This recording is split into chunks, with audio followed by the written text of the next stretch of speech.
معكم يوميات علال وفطومة. أنا اسمي علال مغربي، وهذه فطومة مرتي تونسية. مرحبا بكم يا جماعة، أنا تونسية فطوم مرت علال. أنا لا فطوم يا الحبيبة يا الكبيدة، أشنو طيبتينا اليوم؟ طيبت لك سيف الطاجين تاكل عليها صوابعك. يلا بسم الله، حطينا الطاجين نشوفو. بسم الله يلا. حاضر يا سيدي، هاو الطاجينة. أي شقاولك فيها. شنو هذا؟ شاد العجب هذا. واه طاجين، هذاك الطاجين اللي قلت لك عليه. وإحنا راه الطاجين عندنا فيه اللحم، فيه برقوق، فيه خيزو، فيه طماطيشة. يا ولدي ما عادش تقول لا خيز ولا مطيشة، احنا التوانسة نقولوا سفناريا وطماطم، راهو ما يفهموكش.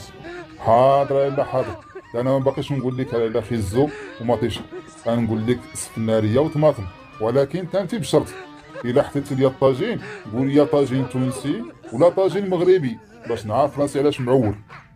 فهمنا يا سيدي، مال على كلامك الباهي هذايا نطيب لك المرة الجاية طاجين مغربي كيما تقولوا نتوما، على حقه وطريقه، مالا تزيد الفليسات. الطاجين المغربي يحب بزايد الحيمات.